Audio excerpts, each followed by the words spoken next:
Welcome to MovieRecap. Today we're diving into the heartwarming story of Hachiko, a tale of unwavering loyalty and unconditional love between a man and his dog. Get ready for an emotional journey. Let's begin. The film starts in a middle school where kids are telling their class about their heroes. That's when Ronnie gets up and tells the class that his hero's name is Hachiko, and he used to be his grandfather's dog. He tells the class the remarkable story of this dog. Hachi's story starts a long time ago in a Buddhist monastery. A monk puts a collar around his neck, and they ship him off to the airport from Japan. Hachi is flown all the way to America. He is then put on a train that brings him to a small town where this little puppy is being transferred on a trolley. However, Hachi's cage falls from the trolley, and he sneaks off of it. The little puppy wanders around the train station, and that's when Parker sees him for the first time. Parker is a middle-aged man who doesn't want to leave this puppy out in the cold. He goes to the station manager, Carl, and asks him to keep the puppy until someone comes back for him. But Carl says the dog can't stay inside the station. Parker has no choice but to take Hachi home with him. He arrives home late, but Hachi is in his study. He tries to tell his wife Kate about the whole situation, but she just takes him upstairs because she's tired. Hachi is a curious little dog and gets out of the study and walks upstairs to Parker's bedroom. Parker's telling his wife about the dog when Hachi suddenly licks Kate's toes and she freaks out. She doesn't want a dog in her house, so Parker takes Hachi to the tool shed and places him inside a makeshift bed. He makes sure that Hachi will stay warm throughout the night, and after this, he goes back inside. The next morning, Parker's daughter Andy is playing with Hachi, and she is in love with this little puppy. Parker doesn't want to send Hachi away either, but Kate takes pictures of the little dog and makes posters.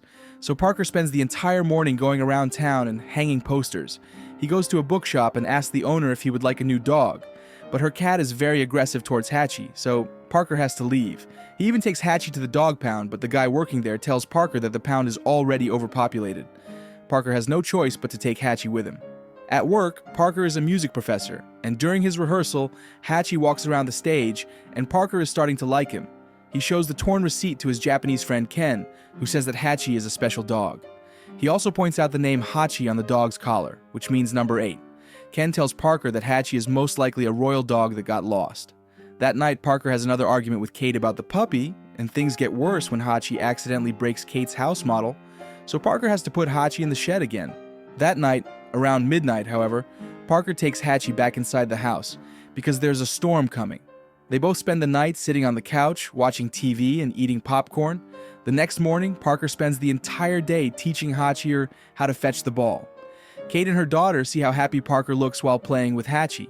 Kate receives a call from someone who wants to adopt the dog, but she declines the offer. She knows that Parker will be heartbroken if Hachi is gone.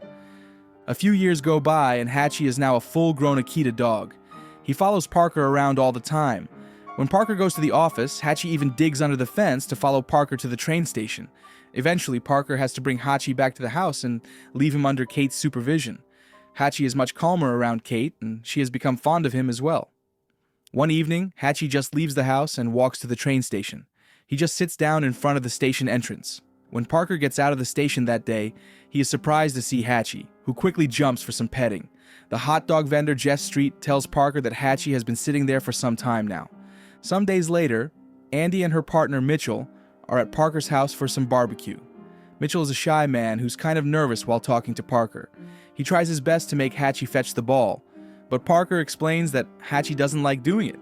Parker discusses this with Ken during their kendo practice, and Ken says that Akita is a very proud breed of dogs. He explains that Hachi only waits for Parker because he has a special connection with him. The next day, Parker allows Hachi to accompany him to the station, and they have a lot of fun on their way. After Parker leaves for work, Hachi goes back to the house without any problem. However, he's still waiting for Parker in the evening outside the station. This becomes the routine for both of them. And in the next couple of years, Hachi and Parker spend a lot of time exploring the area around the house by taking long walks and even enjoying the snow. The dog has become an integral part of their family, and he's even present in Andy's wedding photographs. Then one day, Parker gets out of the station, but Hachi isn't there. Parker goes to a nearby theater where Kate is working on some restorations, and he asks about Hachi, but she hasn't seen him either. Parker compliments Kate's work before going back home.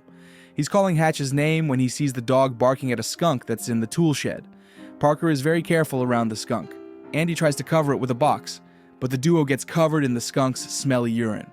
When Kate gets back home, she finds Parker sitting in the bathtub with Hachi, trying to wash off the smell. A few days later, Andy returns home and tells Kate that she's having a baby. Her mother is extremely happy, and Andy quickly runs out to give Parker the news while he's giving Hatchie a massage. He too is over the moon after hearing this great news, and Hatchie is watching him laugh with his daughter. Parker is a great husband who's been married to Kate for 25 years. He knows that Kate has been working too hard, so he plans a romantic evening for her. While they have some drinks and talk about their future, however, the very next day, something is wrong because Hatchie doesn't want to go to the station with Parker. Parker decides to go by himself, but Hatchie starts barking at him, so Parker gives him a hug and leaves. Hatchie holds a ball in his mouth and follows Parker to the station, and Parker is surprised to see him. He throws the ball and asks Hatchie to fetch, and he's overjoyed that Hatchie actually fetched the ball. He brags about this to Carl and even Jess Street, and they're all congratulating him. But Hatchie still doesn't want Parker to go, so Parker gives him a big hug and gets on the train while Hatchie watches the train leave. That afternoon, Parker is telling his students about a musician who didn't want his music to be recorded. He's explaining how some things are much better right in the moment of their creation. He doesn't look too well, and he has to sit down on a chair, but he just falls down and passes away. Hatchie waits for Parker outside the station until midnight, when Michael finally comes and takes him back home. The next morning, Andy tells him that Parker is gone, but he will try to take care of him just like Parker did. While the family attends the funeral, Hatchie is still sitting outside the station in the extreme cold, and Carl tells him to go home because Parker isn't coming back. A few months later, Kate has sold her home, and she's moving away. So Hatchie is going to stay with Andy and Michael. They take him to their house, but one day Hatchie just runs away while Michael chases after him. Hatchie starts walking on the train tracks and keeps following them until it's dark. He takes shelter underneath an abandoned locomotive, and in the morning he goes right back to the station where everyone is happy to see him again.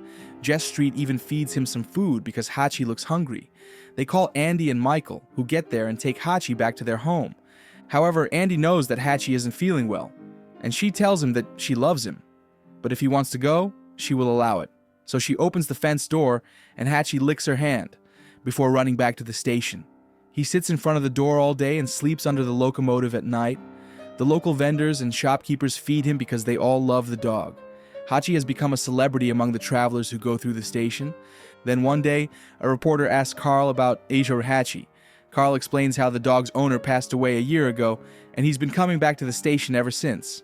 The reporter takes pictures of Hatchie and prints a heartfelt story about the faithful dog. From then on, Hatchie starts receiving gifts sent by people from all over the city. One day, Ken comes there to meet him. He tells the vendor that he read the story, and he knew Hatchie's owner, Parker. He's happy to know that Hatchie is being taken care of. He tells the dog in Japanese that he should wait for his master only if he wants to. Hatchie spends many seasons sitting in front of the door of the train station. 9 years later, Kate comes back to that town. She sees the theater that they renovated, and even checks out her old house. She meets Ken at Parker's grave. Hatchie, on the other hand, has become an old dog. He doesn't have his bright fur anymore, and he looks tired, but he still comes to the station every day. Kate sees him on her way back to the station, and she just can't believe her eyes. She spends a few hours with him before going back home. She tells her grandson Ronnie about Hatchie and all the beautiful memories their family shared with that dog. The same Christmas, Hatchie is lying outside the station and dreaming about all the days he had shared with Parker. Just like that, this faithful dog passes away. Ronnie tells the class that he feels a connection to Hatchie and his grandfather due to this story. In fact, he has adopted a dog for himself, and he spends a lot of time with his pet. The film ends by telling us the real Hatchie spent 9 years, from 1925 to 1934, waiting for his deceased master in Japan, and now there's a statue for him. Well, this movie shows us everything about love and loyalty, values that are often forgotten in our modern-day society. Hachiko, you made me cry and further affirm how love and loyalty is so important in our lives.